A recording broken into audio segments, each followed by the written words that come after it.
The goal of assassinating Julius Caesar um, was to save the Republic, which is where they had the Senate and the consuls and the Assembly of Tribes, and they had this kind of checks and balances. No one person's in power. So Julius Caesar starts getting his power, and they're afraid that it is going to end the Republic. So that is the purpose of his assassination. However, after his assassination, the people did not react the way that the Senate had hoped that they would. Mark Antony, who was one of Julius Caesar's top generals, gave this, really dramatic speech at his funeral and held up like the bloody toga and robes that Caesar was wearing, when he was stabbed the 23 times, and got everybody just like super riled up. On top of that, what the senators or his friends did not know was that in his will, he had left his money, the majority of it, to the actual citizens of Rome. And so their leader that they love was murdered, and they're receiving a payout. So they're not so much on the side of, yeah, he definitely should have been assassinated.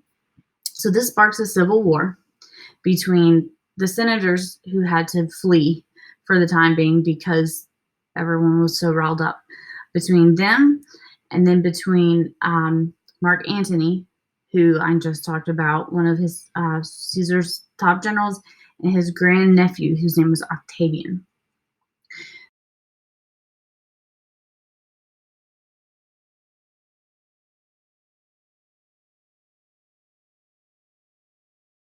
So Octavian, Antony, and another guy named Lepidus, who was another general, they form what's another triumvirate.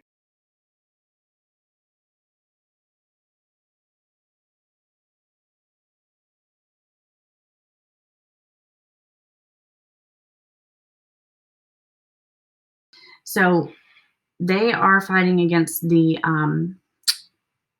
end up kind of winning out over that. So for a short period of time, their little triumvirate lasts. They sort of, Lepidus is kind of old anyway, and they just sort of get rid of him. And then they split the empire between themselves. So you got Octavian and you got Antony, and they each own half of the empire. Well, then Cleopatra shows back up. So Mark Antony meets up with Cleopatra under the guise of, she knew Caesar, information about his murder, blah blah blah.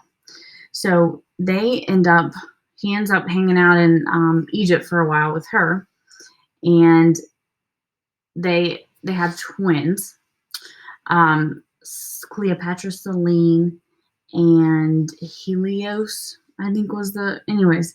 So they have twins. Well, then Mark Antony goes back to Rome and marries Octavian's sister. So possibly as some sort of probably some sort of political deal that they had. So anyway, there's Cleopatra back, with the twins or whatever. So fast forward 3.5 years, and Mark Antony and Cleopatra meet up again somehow, have another son, and then they sort of form this like party alliance, basically.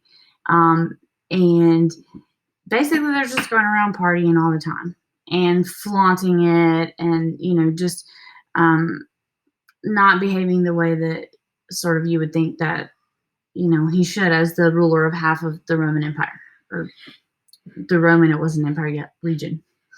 Um, so they have this big ceremony in Alexandria, which is the capital of Egypt, and they have these big, golden thrones and this big party, blah blah blah. Well, they sort of antagonize Octavian because Mark Antony declares Caesarion. Remember, where Julius Caesar and Cleopatra had a son, Caesarion, which means little Caesar. Mark Antony declares him the rightful heir, or whatever. So basically saying, actually, Octavian, you're the grandnephew. This is his son. So really, he should be ruling. So they kind of antagonize that way. Well, Julius Caesar never actually technically acknowledged Caesarion as his son formally. So Mark Antony doing this starts a big thing, which again sparks a war. Well, Cleopatra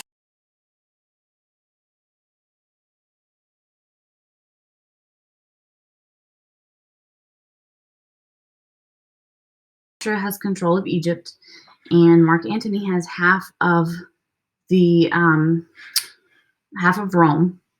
Well, Octavian, while all this is going on, when he's hanging out with Cleopatra, partying and doing all this stuff, Octavian's back there in Rome, telling, talking it up to the people and kind of pitting them against Mark Antony and all this sort of stuff. So, long story short, there's another war. Octavian declares war on Cleopatra. He does not declare war on Mark Antony. So that he can kind of say that he didn't start a civil war. But of course, Antony sides with Cleopatra. They're now married. And so it goes. Well, although they had Egypt and, part of Rome, still Octavian, who had the majority of the Roman army, he defeated Mark Antony and Cleopatra. When the Battle of Actium was the final battle, Mark Antony, seeing that he was going to be defeated, stabbed himself with his sword, killing himself. And Cleopatra, once Octavian closed in on her, she committed suicide, knowing about Mark Antony's death, by letting a poisonous snake bite her. So it's kind of this Romeo and Juliet story, and then Shakespeare made a play about it and all that kind of stuff. However, this makes Octavian the sole ruler of Rome, which now transitions from a republic to an empire, because Octavian is the sole ruler. He renames himself Augustus, which means the majestic one. So Caesar Augustus, that's Octavian. Okay, so this starts a period of Roman peace, which is a 200-year period called Pax Romana, where Rome is like thriving. Everything is great. There's no wars. The trade is great.